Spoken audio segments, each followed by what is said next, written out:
Hi there guys, welcome to this video. My name is Pushpinder Gill and today we're going to talk about consumer decision-making process. We're going to get a quick overview of what the decision-making process is. So whenever as consumers we buy something, we are actually involved in a process of taking decisions. And that process is very important for firms to understand because at the end, they are trying to sell something to the consumer, so they need to understand what the journey looks like. And this journey is going to be different for different product styles. This is going to be different depending on the consumer. However, there is a standard consumer journey, consumer decision-making process that we are going to talk about.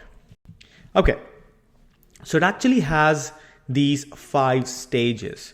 Starting off with stage 1 is more of an awareness stage where the consumer recognizes that the consumer needs something, which moves on to the next stage, which is more of information search, where the consumer starts searching for that how to satisfy that particular need.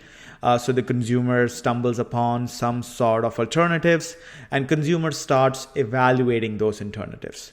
So consumer picks the alternative that the consumer wants to do that. The purchase happens, the consumption happens, and then there is something known as post-purchase where the consumer actually evaluates the whole process and then decides whether to repurchase or to resatisfy that need or not.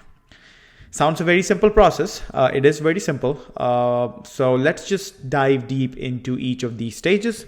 So the first stage is definitely the need recognition stage, wherein consumer starts to identify what needs that consumer wants to satisfy, and there could be many needs. So the needs could be very functional, which could be very objective in nature, that pertains to the performance of a product. So you want to drill a hole in a wall, well, that's the need you have. You want to set up a TV, you want a piece of furniture, you want candy. That's a very functional need. But candy can't be functional need. And then you have what are more complex needs, which are psychological needs. Psychological needs are the needs that you have from a psychological point of view. That means you want to engage, you want to be engaged. So you want to watch a movie, you want to be entertained, you want to go for a run, you want to exercise, you want to feel happy, you don't want to feel sad. So that could be a very psychological need. So these needs are very complex. However, they are able to, if a firm is able to satisfy your psychological needs, that is much more powerful than satisfying your functional needs. And sometimes some functional needs do satisfy your psychological needs. So for instance, staying in a home is a functional need. You got to stay in a home, but it's also a very psychological decision that you actually take. So that's what the consumer does. And we're looking at it from a consumer point of view. We're not looking at it from a firm point of view where how can firm intervene with different types of strategies. That's something we have it in store for the later, but right now we're actually looking at it from the customer standpoint. So once the what are the things that will actually influence consumer search process? So we're actually getting into consumers information search now. Well, the customer will start looking at the perceived benefit of satisfying a need versus the perceived costs of satisfying that need. So if you want to buy a home, then you may want a mortgage or a loan from the bank. So the costs may outweigh benefits at some point, but the benefits may outweigh the costs at some time. So whenever the benefits outweighs the cost, the consumer gets engaged in information search because the customer wants to satisfy that need and the customer believes that they can satisfy that need. So they have the motivation and they also have the ability to satisfy that need. So the customer is going to start looking for the product. And when customer starts looking for the product, the customer, traditionally the customer would want a very high control over their search process. They would want to be able to find the best alternative for them. So that means they have a very internal locus of control. So they do their Google search, they talk to people, they talk to salespeople. So they try to satisfy their needs. On the other hand, in some product categories or in some instances, there can be an external locus of control where consumer may think that they may stumble upon, or they stumble upon the product they actually want. They may not have the ability to search for that product, or they lack the understanding of how to search for the product. So for instance, you want to invest in a stock market, you don't really have the ability to navigate the stock market, so you don't really have a lot of control over your search. So these two things will actually influence how you actually search, how you actually consider alternatives, how you evaluate your alternatives. So of course you're motivated to purchase something, but then do you have the ability to actually search for the alternatives or not? So if you do have the ability to search for alternatives, if you have the understanding whether a product is good for you or the product is bad for you, then that's good. That means you will be able to evaluate alternatives with much confidence. But sometimes that doesn't happen, especially when you're actually in a very complex product category. So there are a lot of risks that the customer takes while searching for alternatives. Well, a lot of risks that the consumer will take in consuming products as well. So there are performance-based risks. So whether the product will perform or not, and that will actually influence their search behavior. Consumers tend to go for more branded products because they believe that the products will be able to perform better. There will also be financial risks involved, especially let's suppose if you want to buy a car and you end up taking a loan, and that could actually influence your financial stability. So it will have a lot of financial risks. So the more risk a product category entails, the more risk a purchase entails, the deeper the information search is going to be. Sometimes there are social risks to be undertaken. So that could mean loss of a friendship, or that could mean offending someone, or that could mean how are you viewed in public. So there are social risks involved as well. Sometimes there are safety risks involved as well as psychological risks involved.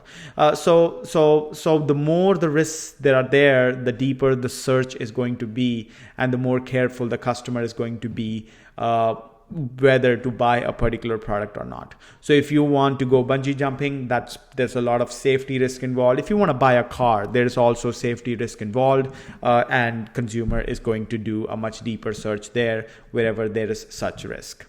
So psychological risk, for instance, if customer wants to consume alcohol or not, so that there's going to be some psychological risk there. So there's that risk. And then once the customer has done information search and customer has come to an understanding that these are the alternatives that I can look for, so the customer starts evaluating the alternatives. So if you want to buy a laptop, you can go for a MacBook or you can go for a Windows-based laptop. So the customer starts evaluating the criteria. And the customer can be very rational in that, which means the customer can start looking at the pros and cons of things, start being very rational, or the customer can be very heuristic based, which means customer can just rely on salient cues of a product category and just go for the salient cues. For instance, customer just wants Apple products because customer's friends has Apple products. So that's very heuristic based. So either you can be rational or you can be heuristic based. If the product has too much risk, there's a lot of risks involved in purchasing that product, or if the product category is expensive, then the customer is more likely to be rational. They're likely to evaluate criteria rationally by looking at the pros and cons and trying to think about every aspect of the alternatives.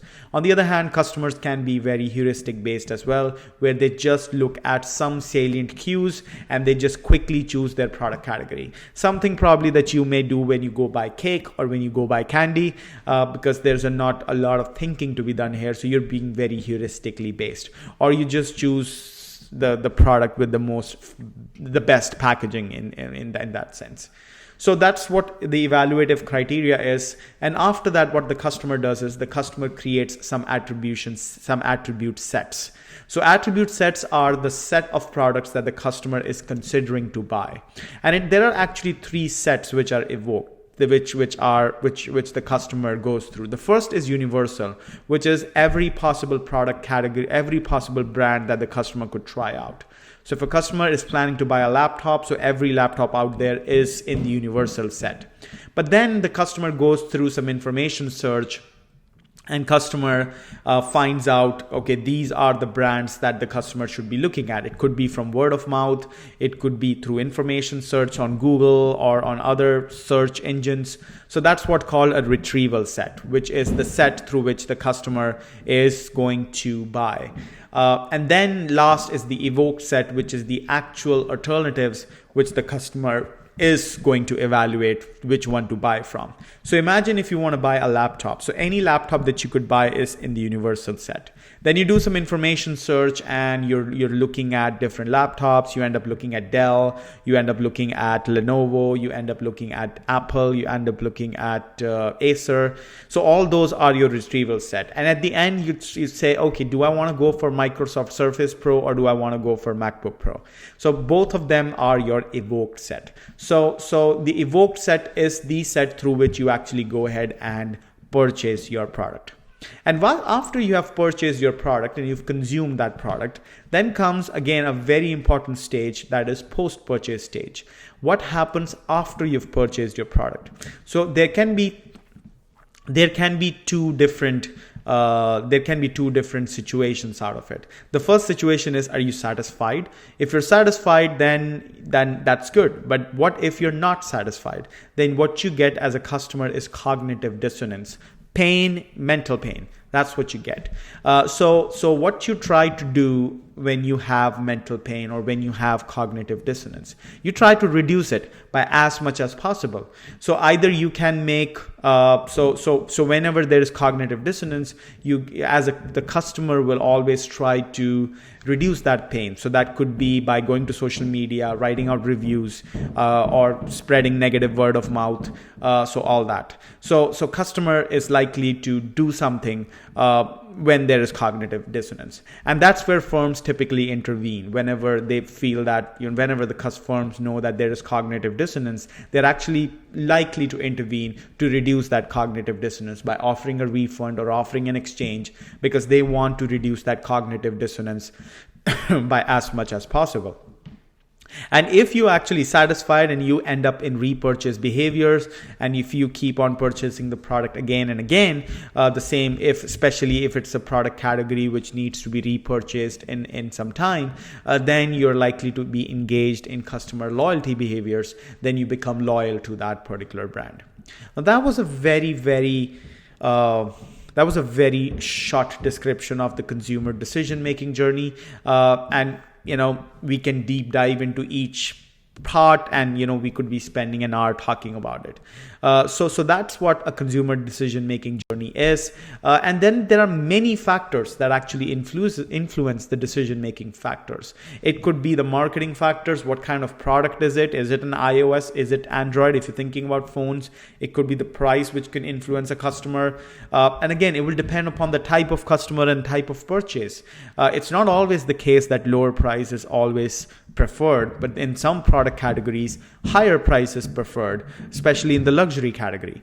What's the place? How are you actually going to buy it? How quick the delivery is going to arrive? What kind of promotions are there? So marketing influences decision making a lot, but then also customers' psychological factors influence the decision making a lot. What are their motives behind using this product? What attitudes do they hold regarding that product category or regarding that brand? What perceptions do they have? What kind of lifestyle do they have? So the psychological factors will also influence or not. I'm not going to go through each one of them, but I'm just going through these factors. Then you've also got situational factors. What's happening at the time of purchase, or what's happening at the time of decision making, which can influence the purchase, the actual purchase or post-purchase scenario. For instance, the shopping state of the situation, like when you were shopping, what happened in the mall or what happened in the store can influence your decision-making journey. The type of time that you're in, your own personal time that can influence. A lot of situational factors which are not really under the control of a firm or under the control of the customer as well can actually influence decision-making process. And then of course social factors also influence a lot. Customers' family, customers' reference group, and customers' culture influence customer decision-making process. So as a firm or as a manager, I need to be able to be I should be thinking about each of these factors before thinking about the customer journey, thinking about how the customer is going to be purchasing from, or how the customer is going to go through the decision-making process to purchase that particular product. And then what really comes to my mind is, are we really overthinking this decision-making journey? The kind of decision-making journey that I just laid through was probably, you would probably go through this if you're buying a car, going through all that journey, going through information search, going through, evaluating alternatives. But what if you're trying to purchase something which has very low involvement? You're purchasing laundry detergent, or you're purchasing candy, which involves a lot of repeat purchases. What if you're trying to do something like that? Like for instance, if you're purchasing laundry detergent, research shows that you don't even take a minute to take decisions. Well, what research has shown that there are two types of decision making that you take. But the steps would remain the same. It's just that the timing of the steps would change drastically. So you've got two types of decision making. The one is known as very high involvement decision making, where you give greater attention to the decision making process. You do a deeper processing. You try to look at the pros and cons of everything. That's where you take decisions. Let's suppose you're buying a car, you're buying a home, you're buying a treadmill. That's where you would go through information search. You will develop strong purchase intentions and strong attitudes. It will be very difficult for a firm to intervene with their marketing message to be able to change your attitudes, because you've done the homework to be able to understand what's good for you and what's not good for you. On the other hand, then there are some purchase decisions which are low in involvement. For instance, buying candy, buying laundry detergent. That's where you don't really pay a lot of attention to your decision making. We need that. We need to do that because we want to be able to save our cognitive resources for other important decisions. We can't be thinking rationally about everything. So that's where you have a very peripheral processing. You don't really pay attention to the pros and cons of things. So you're very heuristic based. You take a lot of heuristic based decisions. And that's where you generate weak attitudes, because it's very easy to change you. If someone says, if you've been buying Coca-Cola all the time and someone says, hey, do you know the Coca-Cola has a lot of sugar in it? You suddenly stop purchasing it. And that's what happened with me, because my attitude regarding Coca-Cola as a drink was really weak. I did not really pay a lot of attention to the health outcomes of consuming soda products. So the attitudes are weak and you take decisions quickly. So that's where you are not so involved in decision making. So the consumer decision making process that we just went through really applies when you are taking decisions which are you are highly involved in those decisions. You actually do a lot of deeper processing. But if you're taking decisions quickly, if you are if you are taking decisions for a product where you're not really so much involved, then it's the heuristics, it's those habitual decision making which actually takes over. And then those habits, it becomes very difficult to break those habits because you don't really pay a lot of attention to that. But those attitudes are very weak, and that can be changed very quickly given some nudge to customers. So that was about the consumer decision-making process, guys. I hope it was an enjoyable video. Thank you very much for watching this. I'll see you in the next one.